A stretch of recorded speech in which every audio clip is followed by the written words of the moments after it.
There are 7 companions in Pillars of Eternity 2, so let's see where you can find them and how they'll fit into your party. Zoti can be found in Port Marge at the Dawnstar encampment or at the Temple of Gorn in Neketaka. She can be either a priest or a monk or a multi-class of the two, but unless you're getting a lot of healing and support from someone else in the party, you're probably going to want to keep her as a pure priest. She will get along pretty well with most other companions, but if you put her together with PALLEGINA, there will be trouble as their religious views constantly clash. PALLEGINA is a returning companion from the first game, who can be found in Neketaka's Serpent Crown district, at the palace, or at the Queen's Birth. She's traditionally a paladin, but can be multi-classed to become either a crusader or herald. Paladins are very versatile, and you can choose to focus more on tanking, supporting allies, or dealing damage. As I mentioned, she will clash with Zoti, but she will also lock horns with MAIA due to their differing political affiliations.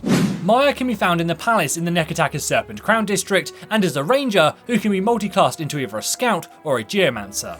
She's a special subclass of ranger called a gunhawk, and this gives her some extra range and a better chance to interrupt her target, making her great at countering enemy magic users. She's going to clash with PALLEGINA, but will also dislike OTEKEHU because of his Hawana affiliations and irresponsible nature. However, it is possible for the two of them to find a common ground. SERAFEN will join you early on as part of a ship encounter. He can be either a barbarian, cypher, or a combination of the two, but be aware that the cypher side of him has a special subclass called Wild Magic, which means every time he uses a skill, there is a chance of it having additional effects, and they're not always good.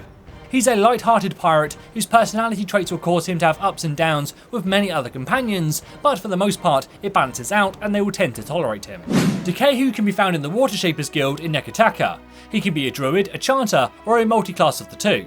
Whatever class you choose, he will be able to flex into either a more offensive or supportive role for your team.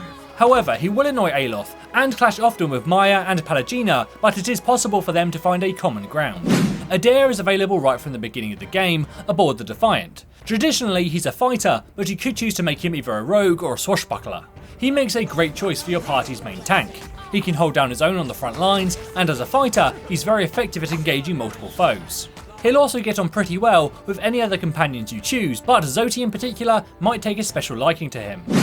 ALOTH can be found in the Ingwithan dig site near Port Marge. At his heart he's a wizard, but you could have him multi-class into either a battle mage or spellblade. As a wizard, he's going to be able to dish out a lot of damage or debuffs over a wide area of effect, but if you multi-class with him, things can get pretty interesting, as with the right spells, he can be a very effective tank or frontline fighter. He's likely to develop a bit of a dislike for SERAFEN and OTEKEHU if you travel with them in your party, and from time to time Zoti might also get on his nerves, but it's normally balanced out by her dutiful responses. As always, this is James for Curse, saying thanks for watching, and enjoy the game.